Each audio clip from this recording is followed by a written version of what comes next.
మంత్రాలకు చింతకాయలు రాలు అనే నానుడి ఉంది. అయినా కొందరు అవేవీ పట్టించుకోరు.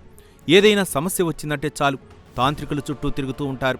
వారు చెప్పేవి చేస్తూ పోతారు. ఇవే ఒక్కోసారి వారి ప్రాణాలపైకి తీసుకొస్తాయి.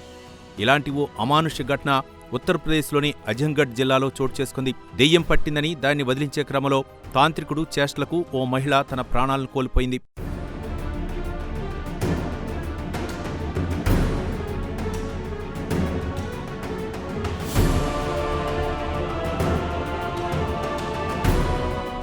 మూఢనమ్మకాలకు ఎంతోమంది బలైపోతున్న ఘటనలు అనేకం చూస్తున్నాం. కానీ తనదాకా వస్తే కానీ అది వారికి అర్థం కాదు. ఈలోపు జరగకూడని అనర్థాలు జరిగిపోతాయి. 10 ఏళ్లుగా పిల్లలు కలగటం లేదన్న బాధతో తాంత్రికుడిని ఆశ్రయించిన ఓ మహిళ అతడి క్రూరత్వానికి బలైపోయింది. అజంగఢ్ జిల్లా కందార్పూర్ పోలీస్ స్టేషన్ పరిధిలో పహల్వాన్పూర్ గ్రామానికి చెందిన అనురాధ అనే మహిళకు 10 ఏళ్ల క్రితం వివాహమైంది. 10 ఏళ్లైనా తనకు సంతానం కలగకపోవడంతో తన తల్లితో కలిసి స్థానికంగా ఉన్న తాంత్రికుడి దగ్గరకు వెళ్ళింది. ఇంకేముంది, అనురాధకు దెయ్యం పట్టిందని దాన్ని వదిలించడానికి పూజలు మొదలుపెట్టారు తాంత్రికుడు.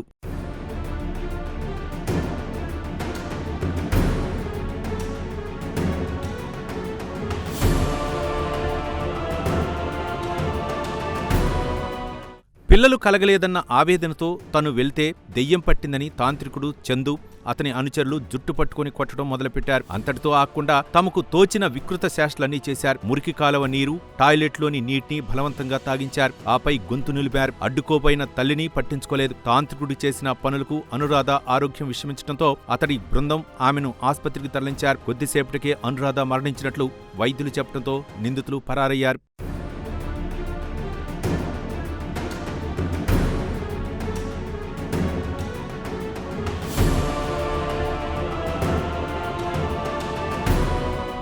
ఈ ఘటనపై బాధితురాలి తండ్రి బలిరాం యాదవ్ పోలీసులకు ఫిర్యాదు చేశారు. సంతానం కలిగేలా పూజలు చేసేందుకు తాంత్రికుడు చందు ₹1,00,000 ఒప్పందం చేసుకున్నాడని, ఇప్పటికే అడ్వాన్స్ గా ₹22,000 తీసుకున్నాడని ఫిర్యాదులో తెలిపారు. బలిరాం యాదవ్ ఫిర్యాదు ఆధారంగా పోలీసులు కేసు నమోదు చేసి మృతదేహాన్ని పోస్టుమార్టం నిమిత్తం ఆస్పత్రికి తరలించారు. నిందితుడు తాంత్రికుడు చందు పోలీసుల ఎదుట లొంగిపోగా అతని అనుచరులు పరారీ అయ్యారు. వారి కోసం పోలీసులు గాలింపు చర్యలు చేపట్టారు.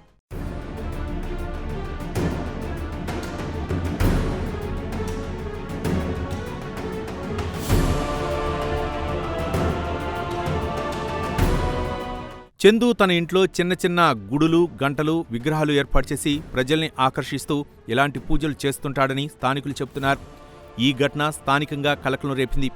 ప్రజల వీక్నెస్ను గుర్తించి వారి నుంచి డబ్బులు రాబట్టేందుకు కొందరు ఇలా తాంత్రికులుగా అవతారమెత్తి ప్రజల్ని మోసం చేస్తున్నారు. ఇలాంటి వారి పట్ల ప్రజలు అప్రమత్తంగా ఉండాలని పోలీసులు సూచిస్తున్నారు.